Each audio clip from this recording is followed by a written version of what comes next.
Bismillahirrahmanirrahim. Dando continuidade à nossa aula sobre o Ramadã, devemos saber que o jejum do Ramadã é um dos pilares do Islã, fazendo lembrar rapidamente que são 5 os pilares do Islã, que é o testemunho de fé, que é a Shahada, a prática das orações, o pagamento de Zakat, o jejum de Ramadã e o Hajj, que é a peregrinação em Meca. Todos esses pilares são adorações importantes para o muçulmano, seja homem ou mulher. Deus colocou as 5 orações a cada dia em horários determinados. Colocou semanalmente uma oração importante, que é a oração de sexta-feira. E nos 12 meses colocou o Ramadã, o único mês para o jejum.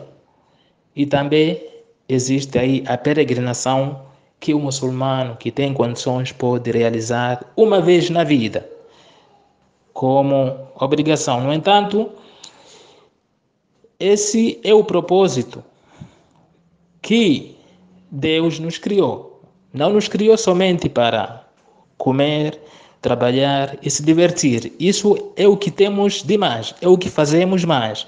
Porém, colocou esses horários ou tempos determinados para a gente lembrar dele. No entanto, é importante cada um de nós se esforçar em cumprir todos esses pilares, deixando de lado aquele que exige as condições financeiras, assim como físicas.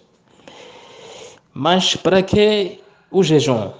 Será que devemos jejuar apenas para passarmos a fome e a sede?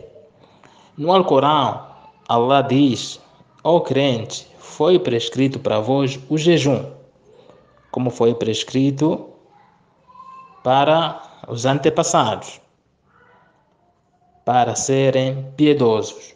Aqui, os sábios dizem, e o Alcorão é claro também, que o propósito do jejum é a piedade, é o temor a Deus.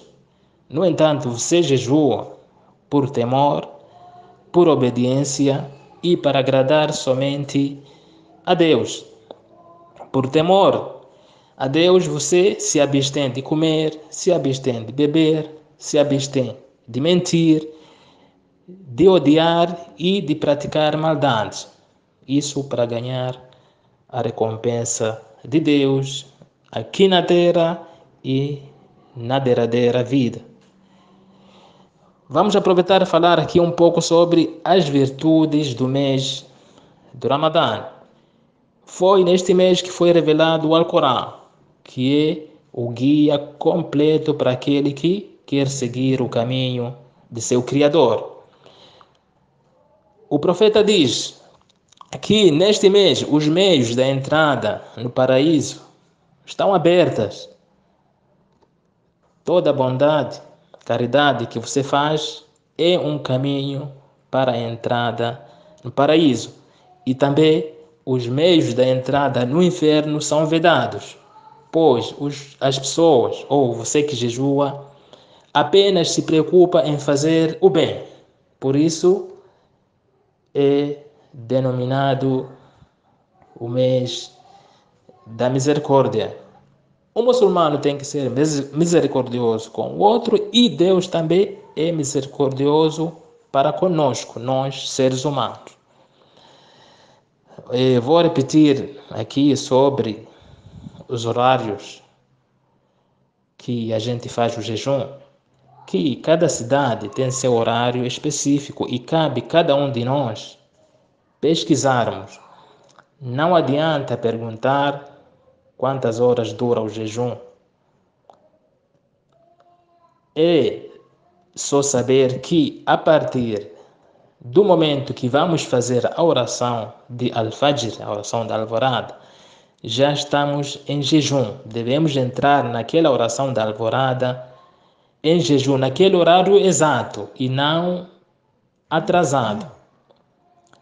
E vai até o horário da oração de Maghrib, oração do pôr do sol, o momento que a gente quebra o jejum.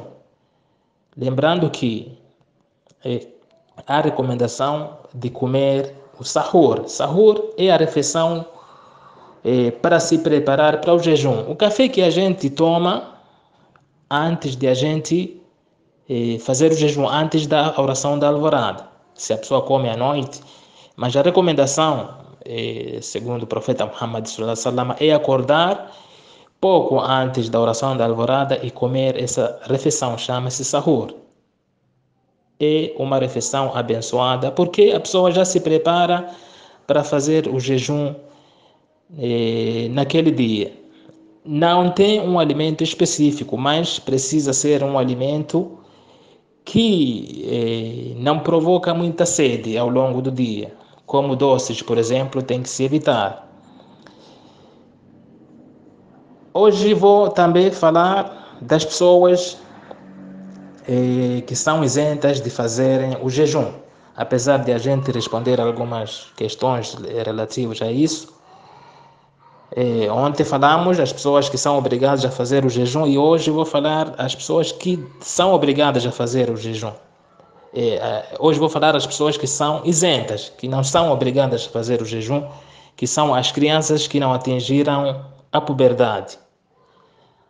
Os alienados mentais. Estes dois não são obrigados a jejuar e nem compensam ou substituem. De substituir alimentando alguém ou tal. No entanto, não são obrigados e nem podem repor ou compensar o seu jejum. Homens e mulheres, idosos ou fracos, ficam isentos de jejum, mas oferecem uma refeição média completa ou valor equivalente por pessoa por dia a um muçulmano necessitado. Os doentes, cuja saúde pode se agravar com o jejum, estes adiam o jejum enquanto estiverem doentes para recuperar o jejum em outros dias. Pessoas em viagem, isso já falamos, seja trabalho ou passeio, mas se não há cansaço ao longo da viagem, se ver que não haverá cansaço, dificuldades, pode jejuar.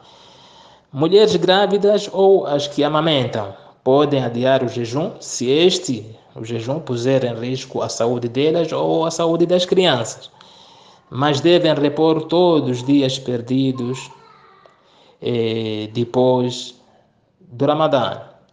Mulheres no período menstrual ou no período pós-parto não podem jejuar, mesmo sendo capazes, e devem recuperar após o fim do Ramadã. No entanto, para hoje é tudo, não vou esticar mais. E qualquer dúvida, como sempre, coloquem e evitem conversas desnecessárias. E assalamu alaikum wa rahmatullahi wa barakatuh.